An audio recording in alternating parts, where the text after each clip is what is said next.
Hello everyone, welcome to my channel. आज हम इस वीडियो में बीएससी फर्स्ट सेमेस्टर के कुछ इंपॉर्टेंट टॉपिक्स को डिटेल में डिस्कस करेंगे, जो है van der Waals force, ion induced dipole interaction, repulsive force. कुछ इंपॉर्टेंट टर्म्स हैं, इंपॉर्टेंट टॉपिक्स हैं जो पूछे जाते हैं सेमेस्टर एग्जाम्स में। बीएससी फर्स्ट सेमेस्टर के केमिकल बॉन्डिंग वाले चैप्टर में ये टॉपिक्स आपको देखने को मिलेंगे। तो इस पर्टिकुलर वीडियो में इनका बेसिक कॉन्सेप्ट क्या है एंड इसका जो प्रॉपर नोट्स आपको प्रोवाइड करूंगा, जो आपके एग्जाम प्रिपरेशन के लिए बहुत हेल्पफुल होगा। सबसे पहले हम स्टार्ट करते हैं वॉन्डर वॉल्स फोर्स से। वॉन्डर वॉल्स फोर्स का अगर हम बेसिक समझें तो बेसिकली वॉन्डर वॉल फोर्स जो है मॉलिक्यूल्स या एटम्स के बीच लगने वाला एक बहुत वीक इंट्रामॉलिक्यूलर अट्रैक्शन फोर्स होता है।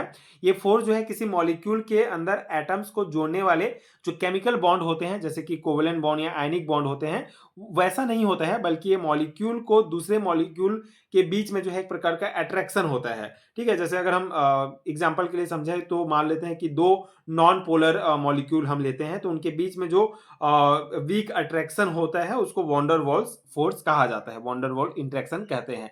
ये बेसिक है। तो इसका थ्योरी पॉइंट हम देख लेते हैं। Some substance like oxygen, nitrogen, chlorine, iodine and most organic compounds like naphthalene exist as gases and are held together by weak van der Waals force.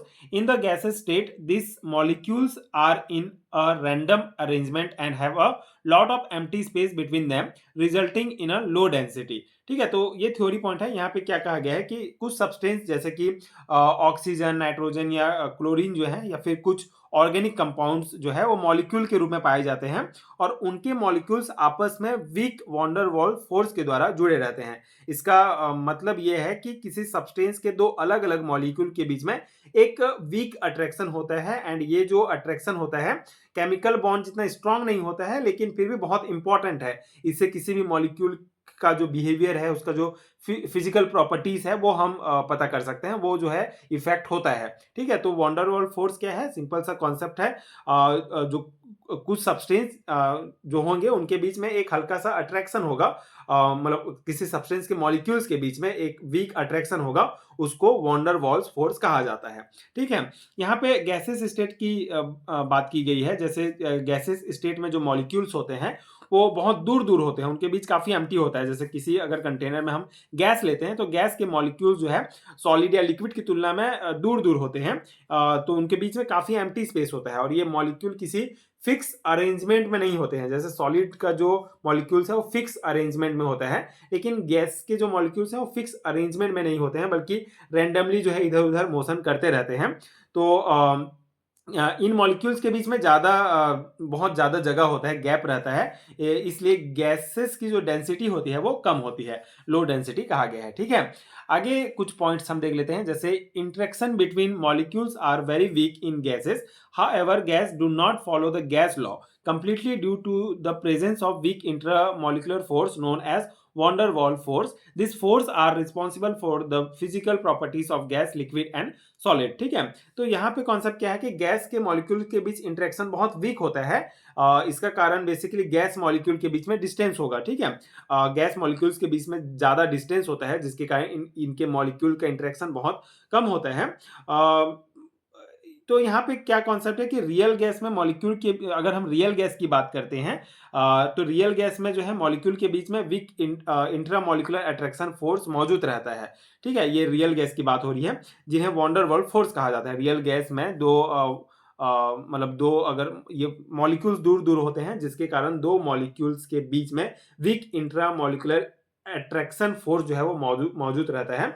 तो ये जो रियल गैस होंगे ये आइडियल गैस लॉ को completely follow नहीं करते हैं। यहाँ पे वही कहा गया है, this gases do not follow the gas law completely. ठीक है, तो यहाँ पे आइडियल गैस रियल गैस का कॉन्सेप्ट आपको पता है। बेसिकली रियल गैस में क्या होगा कि दो मॉलिक्यूल्स के बीच में ज्यादा डिफरेंस होता है, डिफरेंस होने के कारण ये इनके बीच में इंटरमॉलिक्यूलर अट्रैक्शन फोर्स पाया जाएगा। ठीक है, तो अगर इसमें इंट्रामॉलिक्यूलर फोर्स पाया जा रहा है तो ये जो रियल गैस है ये आइडियल गैस लॉ को जो है वो कंप्लीटली फॉलो नहीं करता है। आइडियल गैस लॉ का कॉन्सेप्ट क्या है कि आइडियल गैस लॉ के अनुसार मॉलिक्यूल के बीच कोई अट्रैक्शन नहीं माना जाता, और मॉलिक्यूल का अपना जो वॉल्यूम है उसको भी नेग्लिजिबल माना जाता है। लेकिन यहाँ पे क्या है कि रियल गैस में जो हम गैस ले रहे हैं इस कंटेनर में, उसमें दोनों चीज मौजूद है। मतलब मॉलिक्यूल का अपना वॉल्यूम भी होता है इसमें, और उनके बीच में अट्रैक्शन भी होता है। इसलिए ये जो रियल गैस होते हैं वो आइडियल गैस बिहेवियर को फॉलो नहीं करता है, मतलब आइडियल गैस का जो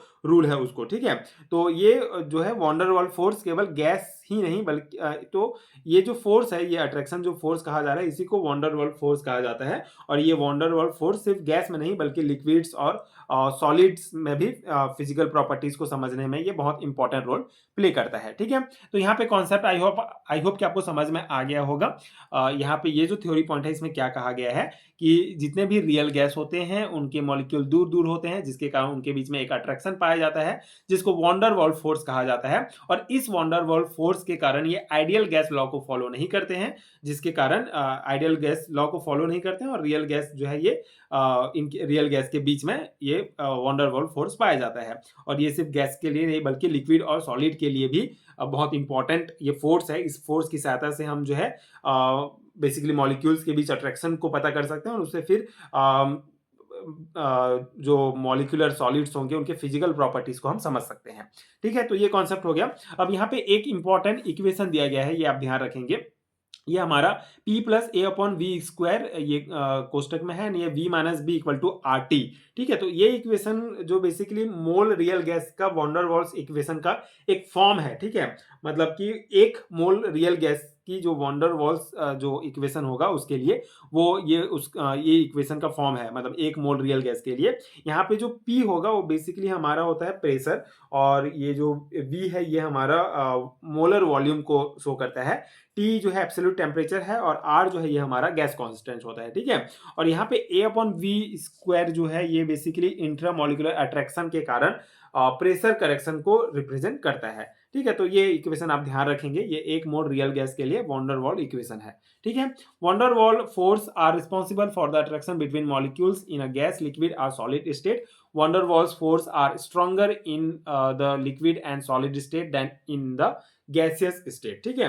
तो ये लास्ट पॉइंट है। यहाँ पे कॉन्सेप्ट क्या है कि von der Waal force molecules के बीच अट्रैक्शन के लिए रिस्पॉन्सिबल होता है, चाहे सब्सटेंस गैस हो, लिक्विड हो या सॉलिड स्टेट में हो, ठीक है। इसका मतलब यह है कि मॉलिक्यूल्स के बीच मौजूद वीक अट्रैक्टिव फोर्स उनके फिजिकल बिहेवियर को जो है इफेक्ट करता है, ठीक है। फिजिकल बिहेवियर जो है इफेक्ट होता है इसके कारण, मतलब वॉन डर वाल फोर्स के कारण। वॉन डर वाल फोर्स जो है वो बेसिकली लिक्विड और सॉलिड में जो है गैसेस स्टेट की तुलना में यहाँ पे वही कहा गया है, van der Waal force are stronger in liquid and solid state than gases state, ठीक है। गैसेस स्टेट की तुलना में सॉलिड और लिक्विड स्टेट में जो वॉन डर वाल फोर्स होगा, मतलब दो मॉलिक्यूल्स के बीच जो अट्रैक्शन होगा वो बहुत ज्यादा होता है, स्ट्रॉन्ग होता है, ठीक है। इसका मेन रीजन ये है कि मॉलिक्यूल्स के बीच डिस्टेंस जो है वो मतलब मॉलिक्यूल के बीच डिस्टेंस का पाया जाना, जैसे गैसेस के बीच डिस्टेंस ज्यादा होता है और सॉलिड्स और लिक्विड के बीच कंपैरेटिवली थोड़ा सा डिस्टेंस कम होता है, इसलिए, ठीक है। जो है ये इनका जो वॉन डर वाल फोर्स है वो ज्यादा स्ट्रांग होता है। तो ये पूरा बेसिक कॉन्सेप्ट हो गया वॉन डर वाल फोर्स का। आई होप आपको समझ में आ गया होगा। नेक्स्ट जो हमारा टर्म है वो है आयन इंड्यूस्ड डायपोल इंटरेक्शन। यहाँ से भी क्वेश्चंस पूछे जाते हैं, तो इसको हम थोड़ा सा बेसिक इसका समझ लेते हैं। सबसे पहले थ्योरी देख लेते हैं। तो when an ion comes in contact with a non-polar molecule, it distort the electron cloud of that molecule. The polarization of a molecule depends on its polarizability, and most molecules have low polarizability, hence the value of such interaction in a very is very low, ठीक है। तो यहाँ पे क्या कहा गया है कि आयन इंड्यूस्ड डायपोल इंटरेक्शन क्या होता है। बेसिकली जब कोई आयन किसी नॉन पोलर मॉलिक्यूल, ठीक है, जब कोई आयन जो है किसी नॉन पोलर मॉलिक्यूल के कांटेक्ट में आता है तो आयन का जो इलेक्ट्रिक फील्ड है उस मॉलिक्यूल के इलेक्ट्रॉन क्लाउड को जो है वो थोड़ा सा डिस्टॉर्ट कर देता है, विकृत कर देता है। इससे मॉलिक्यूल के अंदर चार्जेस का जो है डिस्ट्रीब्यूशन जो होगा वो टेम्पररी जो है वो असमान हो जाता है और एक टेम्पररी इंड्यूस्ड डायपोल बन जाता है। और इस कारण आयन और नॉन पोलर मॉलिक्यूल के बीच अट्रैक्शन पैदा होता है, जिसको ion induced dipole attraction interaction कहा जाता है, ठीक है। इसको थोड़ा सा बेसिक आप डायग्राम में समझिए। जैसे कि मान लेते हैं कोई हमारा ये आयन है और एक नॉन पोलर हमारा मॉलिक्यूल हो जाएगा, ठीक है। मान लो इसमें इस प्रकार से, ठीक है। ये नॉन पोलर हमारा मॉलिक्यूल है, तो दोनों जब आपस में आएंगे, कांटेक्ट में आते हैं, तो क्या हो जाएगा बेसिकली यहाँ पे इंड्यूस्ड डाइपोल, मतलब मॉलिक्यूल में जो डाइपोल डिस्टॉर्ट हो जाता है, ये इसका इलेक्ट्रॉन क्लाउड जो है डिस्टॉर्ट हो जाता है और हमको इंड्यूस्ड डाइपोल इस प्रकार से प्राप्त होता है, ठीक है। तो इससे इससे क्या होता है कि ये आयंस और ये जो हमारा नॉन पोलर मॉलिक्यूल है आपस में उनके बीच में एक अट्रैक्शन हो जाता है, एक इंटरेक्शन होता है, जिसको ही आयन इंड्यूस्ड डाइपोल इंटरेक्शन कहा जाता है, ठीक है। ये बेसिक है। अब यहाँ पे तो एक टर्म दिया गया है, आप देख रहे हैं पोलराइजेबिलिटी, ठीक है, पोलराइजेशंस वाला। तो पोलराइजेबिलिटी का कॉन्सेप्ट क्या है, बेसिकली किसी मॉलिक्यूल में इलेक्ट्रॉन क्लाउड को बाहर से आए चार्ज द्वारा कितना आसानी से डिस्टॉर्ट किया जा सकता है। मतलब ये जो हमारा इलेक्ट्रॉन क्लाउड है, इसको बाहर से आए इस आयन के द्वारा कितना डिस्टॉर्ट या कितना विकृत किया जा सकता है, उसे पोलराइजेबिलिटी कहा जाता है, ठीक है। तो मॉलिक्यूल की जो पोलराइजेबिलिटी होगी, ठीक है, वो बेसिकली अगर मॉलिक्यूल की पोलराइजेबिलिटी जो है वो अगर कम होता है तो उसका इलेक्ट्रॉन क्लाउड जो है आसानी से डिस्टॉर्ट नहीं होगा और आयन इंड्यूस्ड इंटरेक्शन भी वीक होगा। इसलिए इस इंटरेक्शन की स्ट्रेंथ मॉलिक्यूल की पोलराइजेबिलिटी पर डिपेंड करता है। तो ये एक बहुत इंपॉर्टेंट पॉइंट है, ये आप ध्यान रखेंगे, ठीक है। सिंपल सा पॉइंट है कि अगर मॉलिक्यूल की पोलराइजेबिलिटी, ठीक है, पोलराइजेबिलिटी मतलब क्या हुआ कि मॉलिक्यूल में इलेक्ट्रॉन क्लाउड को बाहर से आए ये जो आयन है इसके द्वारा कितना आसानी से डिस्टॉर्ट किया जाता है, उसको पोलराइजेबिलिटी कहते हैं। तो अगर मॉलिक्यूल की पोलराइजेबिलिटी कम है तो उसका इलेक्ट्रॉन क्लाउड आसानी से डिस्टॉर्ट नहीं होगा और आयन इंड्यूस्ड डाइपोल इंटरेक्शन भी वीक होगा, ठीक है। इसलिए इंटरेक्शन का जो स्ट्रेंथ होगा, जो शक्ति होगा, वो बेसिकली मॉलिक्यूल के पोलराइजेबिलिटी पर डिपेंड करता है। तो ये इंपॉर्टेंट है, बेसिक टर्म्स हैं, आप इसको ध्यान रखिए। आगे है such intramolecular attraction are important in explaining the solubility of ionic or dipole molecule in non polar solvent, ठीक है। तो ये इंट्रैक्शन जो है बेसिकली हमको ये समझने में यूजफुल होता है हमारे लिए कि आयनिक सब्सटेंस या आयनिक नॉन पोलर सब्सटेंस में कुछ हद तक कैसे डिसॉल्व हो सकता है, ठीक है। ये वही कहा गया है ना। तो ये हमारा हो गया आयन इंड्यूस्ड डाइपोल इंटरेक्शन का कॉन्सेप्ट। अब हमारा मेन है रिपल्सिव फोर्स, ठीक है। तो रिपल्सिव फोर्स भी बहुत इंपॉर्टेंट है। इसमें 3 इंपॉर्टेंट टाइप्स हैं इसके, electrostatic repulsions, magnetic repulsions and nuclear repulsion. तो एक एक करके हम समझते हैं। रिपल्सिव फोर्स क्या है? Repulsive force are forces that cause object to push away from each other. They arise from various fundamental interaction and are crucial in understanding the behaviour of matter in different context, ठीक है। तो यहाँ पे क्या है कि repulsive force basically वो force है जिनके कारण दो पार्टिकल्स या ऑब्जेक्ट एक दूसरे से दूर होने की टेंडेंसी रखते हैं। रिपल्सिव मतलब दूर होना, ठीक है। मतलब कि अट्रैक्शन के ये जो है अट्रैक्शन का अपोजिट होगा। जैसे अट्रैक्शन में वो पास पास आएंगे, लेकिन रिपल्सिव में जो है वो दूर दूर जाते हैं, ठीक है। अट्रैक्शन का अपोजिट होता है और ये पार्टिकल्स को पास आने से रोकता है बेसिकली। तो मैटर में अट्रैक्शन और रिपल्सिव फोर्स दोनों मौजूद हो सकती है और इनके बैलेंस से पार्टिकल्स की स्थिति और बिहेवियर जो है वो तय होता है। तो इसके टाइप्स को हम देख लेते हैं, इससे आपको और इजी समझ में आ जाएगा कॉन्सेप्ट। बेसिकली 3 टाइप के होते हैं, electrostatic repulsion, magnetic and nuclear repulsion. तो पहले इलेक्ट्रोस्टैटिक रिपल्सन को समझते हैं। Occur between like charges, 2 positive charge are 2 negative charge govern by Coulomb's law, ठीक है। ये कूलम्ब्स लॉ आप याद रखेंगे, F equal to K Q1 into Q2 upon R square, ठीक है। Where Q1 and Q2 are the charges and R is distance between them and K is Coulomb's constant, ठीक है। and the force is stronger when the charge are closer। तो ये जो theory point है इसको मैं आपको शॉर्ट में समझाता हूँ। यहाँ पे कॉन्सेप्ट क्या है कि ये जो इलेक्ट्रोस्टैटिक रिपल्सन होता है, ये बेसिकली जब दो समान चार्जेस एक दूसरे के पास आते हैं तो उनके बीच जो रिपल्सन होता है उसको इलेक्ट्रोस्टैटिक रिपल्सन कहा जाता है। जैसे कि 2 पॉजिटिव चार्जेस अगर पास में आएंगे, ठीक है, तो उनके वो एक दूसरे को रिपेल करेंगे, मतलब दूर हटाएंगे। एंड जैसे 2 नेगेटिव चार्जेस को भी अगर हम लाते हैं तो एक दूसरे को रिपेल करते हैं। तो ये इसको जो है बेसिकली इस कूलम्ब लॉ के द्वारा जो है डिस्क्राइब किया जाता है, ठीक है। ये कूलम्ब्स का फॉर्मूला है। यहाँ पे Q1 एंड Q2 जो है वो चार्जेस हैं एंड ये जो हमारा R है ये बेसिकली डिस्टेंस है इन चार्जेस के बीच में, जो डिस्टेंस होगा उसको शो किया जाता है इसके द्वारा। एंड K जो है ये कांस्टेंट है, ठीक है, कूलम्ब्स कांस्टेंट। तो ये फॉर्मूला आप ध्यान रखेंगे। इसके द्वारा किसी भी दो पॉजिटिव चार्ज या नेगेटिव चार्ज को जो एक दूसरे को रिपेल करते हैं तो उनका जो कॉन्सेप्ट है उसको ये कूलम्ब्स फॉर्मूला के द्वारा डिस्क्राइब किया जाता है, ठीक है। तो मतलब कि इस इक्वेशन से ये पता चलता है कि चार्जेस जितना पास होगा रिपल्सिव फोर्स उतना ज़्यादा होगा। ये आप ध्यान रखेंगे, अगर ये चार्जेस जितना पास होगा उनका डिस्टेंस जितना कम होगा, ये रिपल्सिव जो फोर्स होगा इलेक्ट्रोस्टैटिक रिपल्सन फोर्स वो उतना ज़्यादा होता है। ठीक है। अब नेक्स्ट टाइप है हमारा magnetic repulsion. So happens between like magnet poles, north north और south south poles follow the law that like poles repel while opposite poles attract. ठीक है। तो मैग्नेटिक रिपल्सन का कॉन्सेप्ट क्या है कि मैग्नेटिक रिपल्सन तब होता है जब दो मैग्नेट के सेम पोल जो है एक दूसरे के सामने आते हैं, जैसे नॉर्थ नॉर्थ या साउथ साउथ, दोनों पोल्स एक दूसरे को दूर धकेलते हैं। इसका बेसिक रूल ये है कि like poles repel while opposite poles attract. ठीक है। मतलब कि यहाँ पे क्या है कि जैसे अगर हम कोई मैग्नेट लेते हैं, ये मान लो हमारा एन वाला साइड है और ये इधर एक मैग्नेट, ये एन वाला साइड है। तो अगर हम लाइक पोल्स रिपेल करेंगे, मतलब सेम पोल वाला जो मतलब दोनों का नॉर्थ पोल ही है दोनों, ठीक है। तो अगर हम इसको रखते हैं तो ये एक दूसरे को रिपेल करते हैं। ठीक है। और अगर हम अपोजिट वाला लेंगे, जैसे मान लेते हैं कि इधर एन होगा और इधर साउथ होगा, और इधर एन होगा और इधर साउथ होगा, तो ये अपोजिट पोल्स हो गए, साउथ हो गया नॉर्थ हो गया, तो ये एक दूसरे को अट्रैक्ट करते हैं। तो यही कॉन्सेप्ट है। ठीक है।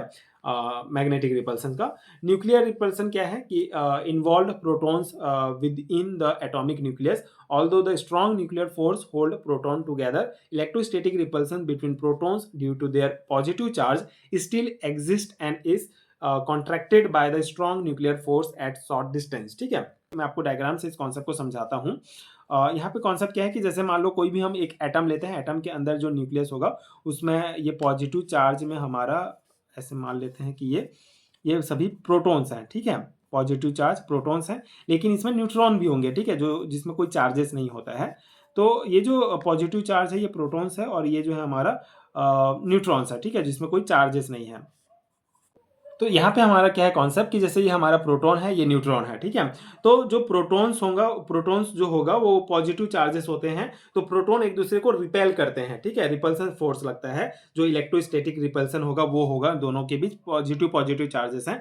लेकिन इसके अलावा ये जो हमारा न्यूक्लियस है इसके अंदर एक प्रकार का अलग फोर्स भी लगता है, जिसके कारण ये न्यूट्रॉन और प्रोटॉन के बीच एक फोर्स लगता है, जिसके कारण ये स्ट्रांगली बाइंड रहते हैं।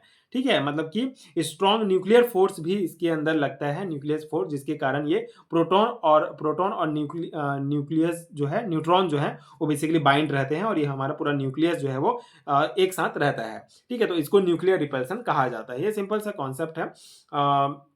ये बेसिकली बहुत शॉर्ट डिस्टेंस होता है इनके बीच में, मतलब आपस में एकदम जुड़े रहते हैं, तो एक प्रकार का फोर्स लगता है, मतलब दो प्रोटॉन के बीच एक रिपल्सन फोर्स लगेगा, और प्रोटॉन और न्यूट्रॉन के बीच में एक जो है हमारा न्यूक्लियर फोर्स लगेगा, स्ट्रॉन्ग न्यूक्लियर फोर्स, जिसके कारण ये पूरा एक साथ रहता है। तो ये हमारा न्यूक्लियर रिपल्सन का कॉन्सेप्ट हो जाएगा। तो आई होप कि ये पूरा समझ में आ गया होगा। ये सभी टर्म्स इंपॉर्टेंट हैं, बट यहाँ से क्वेश्चंस पूछे जाते हैं, इंपॉर्टेंट बेसिक कॉन्सेप्ट है। आई होप कि आपको समझ में आ गया होगा, एंड ये नोट्स आपके एग्जाम प्रिपरेशन के लिए हेल्पफुल रहा होगा। अगर आपको पेड हैंड रिटन नोट्स चाहिए बीएससी सेमेस्टर एग्जाम्स के लिए, तो नीचे डिस्क्रिप्शन बॉक्स में आपको लिंक मिल जाएंगे। इसके अलावा अगर आपको बीएससी फर्स्ट सेमेस्टर के और वीडियोस देखने हैं तो प्लेलिस्ट का लिंक भी डिस्क्रिप्शन बॉक्स में मिल जाएगा, आप चेक कर सकते हैं। एंड आगे की वीडियोस देखने के लिए चैनल के साथ जुड़े रहिए। Thank you so much for watching.